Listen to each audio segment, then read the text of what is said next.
ఈ ప్రపంచంలో మనిషి విలువను అతని హృదయంతో కొలుస్తారా, లేక అతని జేబులో ఉన్న డబ్బుతో కొలుస్తారా?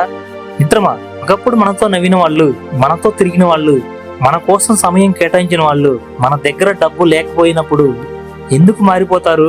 ఎందుకు పేదవాడి బాధ ఎవరికి కనిపించదు? మిత్రమా, డబ్బున్న వాడు మాటే చివరి మాటగా మారిపోతుంది.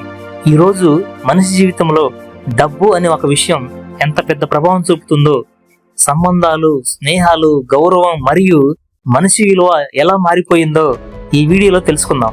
ఒక చిన్న పిల్లవాడు పేద కుటుంబంలో జన్మిస్తాడు. చిన్నప్పటి నుంచే జీవితం అంటే పోరాటం అని నేర్చుకుంటాడు. ఇతర పిల్లలతో ఆడుకుంటుంటే అతను బాధ్యతలతో పెరుగుతాడు. పాఠశాలకు వెళ్లే వయసులో కూడా తన తల్లిదండ్రులతో సహాయం చేస్తూ ఒక మంచి వ్యక్తిగా పరిణతి చెందుతూ పెరుగుతాడు. ఆ కుటుంబానికి డబ్బు అవసరం కాబట్టి ఆ పిల్లవాడు తన తల్లిదండ్రులకు సహాయం చేస్తుంటాడు. పేదరికం కేవలం డబ్బు లేకపోవడం కాదు, కొన్ని కలలు నెరవేరకపోవడం, కొన్ని అవకాశాలు దూరం అవడం, కొన్ని అవమానాలు భరించడం. ఈ సమాజంలో ఒక మనిషి దగ్గర డబ్బు ఉంటే అతనికి గౌరవం వస్తుంది, మాటకు విలువ వస్తుంది, చుట్టూ చాలా మంది చేరుతారు. కానీ అదే మనిషి పరిస్థితి మారిపోతే, వ్యాపారం నష్టపోతే, లేదా ఉద్యోగం కోల్పోతే, లేకపోతే అతని దగ్గర డబ్బు తగ్గిపోతే, అప్పుడు అతని చుట్టూ ఉన్న ప్రపంచం కూడా మారిపోతుంది. మిత్రమా, నిన్న వరకు అతని చుట్టూ ఉన్న వాళ్ళే అన్నా అన్నా అని పిలిచిన వాళ్ళు ఈరోజు అతని పోటీ కూడా ఎత్తరు. నిన్న వరకు స్నేహితులు మనం చెప్పిన వాళ్ళు, బంధువులు మనం చెప్పిన వాళ్ళు ఈరోజు అతనికి దూరంగా నడుస్తారు. ఎందుకంటే ఈ రోజుల్లో చాలా మంది మనిషిని కాదు, అతని పరిస్థితిని మరియు అతని స్టేటస్ ని ప్రేమిస్తున్నారు. బ్యాంక్ బ్యాలెన్స్ ఉంటే రెస్పెక్ట్, కారు ఉంటే గుర్తింపు, పెద్ద హౌస్ ఉంటే స్టేటస్ అని భావిస్తున్నారు.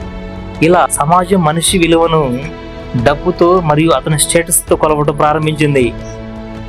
ఒక పేదవాడు ఎంత మంచివాడైనా, ఎంత నిజాయితీగా ఉన్నా అతని మాటకి విలువ తక్కువే. కానీ ఒక ధనవంతుడు తప్పు చేసినా కూడా సమాజం అతన్ని గౌరవిస్తుంది. ఇది కఠినమైన నిజం. కానీ ఈ రోజుల్లో చాలా చోట్ల జరుగుతున్న నిజం, కొంతమంది తల్లిదండ్రులు పిల్లల భవిష్యత్తు కోసం జీవితం మొత్తం కష్టపడతారు, తమ కలలను వదులుకుంటారు, సంతోషాలు త్యాగం చేస్తారు. కానీ వృద్ధాప్యంలో డబ్బు లేకపోతే వాళ్ళను చూసుకునే వాళ్ళు కూడా తగ్గిపోతున్నారు. కొన్ని కుటుంబాల్లో డబ్బు ఉన్న కొడుకులకే ఎక్కువ గౌరవం, డబ్బు సంపాదించలేని కొడుకుకి గౌరవం మరియు విలువ తక్కువగా ఉంటుంది. ఈ సమాజం కూడా మెల్లగా మనిషి హృదయాన్ని మర్చిపోయి అతని ఇన్కమ్ మాత్రమే స్టేటస్ గా చూడటం ప్రారంభించింది, అతన్ని మాత్రమే గౌరవించడం నేర్చుకుంది.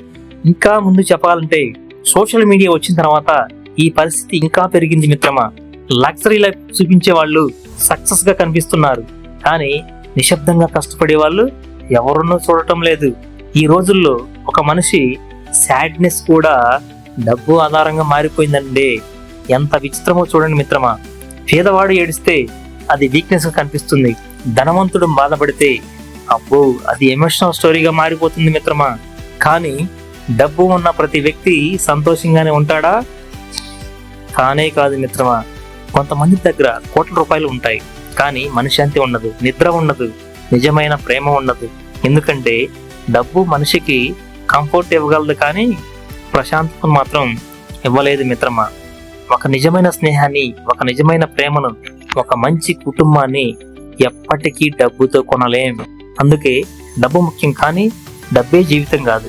మనిషి విలువను నిర్ణయించేది అతని హృదయం, అతని ప్రవర్తన, అతని మానవత్వం కూడా అని గుర్తించాలి. కానీ ఈ ప్రపంచం మొత్తాన్ని ఒక్క రోజులో మార్చలేం మిత్రమా. అందుకే మన జీవితంలో డబ్బు కూడా అవసరం. ఫైనాన్షియల్ ఫ్రీడమ్ కూడా మన జీవితంలో అవసరమే. ఎందుకంటే డబ్బు లేకపోతే చాలా కళలు మధ్యలోనే ఆగిపోతున్నాయి. చాలా మంది టాలెంటెడ్ పీపుల్స్ ఈ సమాజంలో ఉన్నారు. అవకాశాలు లేక వారు వెనకబడిపోతున్నారు. ఒక విద్యార్థి చదవాలనుకుంటాడు, కానీ ఫీజు కట్టలేని పరిస్థితిలో ఉన్నప్పుడు ఆ తండ్రి కుటుంబాన్ని సంతోషంగా ఉంచాలనుకుంటాడు, కానీ ఆర్థిక పరిస్థితులు అడ్డుకుంటాయి. ఒక తల్లి పిల్లల కోసం అన్ని త్యాగం చేస్తుంది, కానీ తన ఆరోగ్యాన్ని చూసుకునే పరిస్థితి కూడా ఒక్కో టైంలో ఉండదు.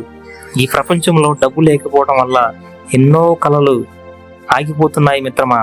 అందుకే డబ్బును ద్వేషించకూడదు, అలాగని డబ్బుకు బానిస కూడా కాకూడదు. డబ్బు సంపాదించాలి, కానీ మనిషి మానవత్వాన్ని కోల్పోకుండా సంపాదించాలి. ఎందుకంటే చివరికి మనతో ఉండేది మరియు మన క్యారెక్టర్ నిలబెట్టేది మన మంచితనం మాత్రమే. మనం ఇతరులకు ఇచ్చిన ప్రేమ డబ్బు పోయినా మళ్ళీ సంపాదించవచ్చు, కానీ మనిషి నమ్మకం పోతే అది తిరిగి రాదని గుర్తించు మిత్రమా. జీవితంలో ఒక విషయం గుర్తుంచుకో మిత్రమా, డబ్బు ఉన్నప్పుడు చుట్టూ చాలా మంది ఉంటారు, కానీ కష్టకాలంలో కూడా మనతో ఉండేవాడే నిజమైన స్నేహితుడు అనబడతాడు. మరియు వాళ్ళే నిజమైన మనుషులుగా ఈ సమాజంలో పిలువబడతారు. ఈ ప్రపంచం మన విలువను డబ్బుతో కొలిచిన మనల్ని మనం మనసుతోనే కొలవాలి. ఎందుకంటే మనిషి విలువ తన బ్యాంక్ బ్యాలెన్స్ లో కాదు, హృదయంలో ఉంటుంది మిత్రమా. మిత్రులారా, ఈ వీడియో నచ్చితే చిన్న లైక్ చేయండి, కామెంట్ చేయండి, మీ మిత్రులకు షేర్ చేయండి.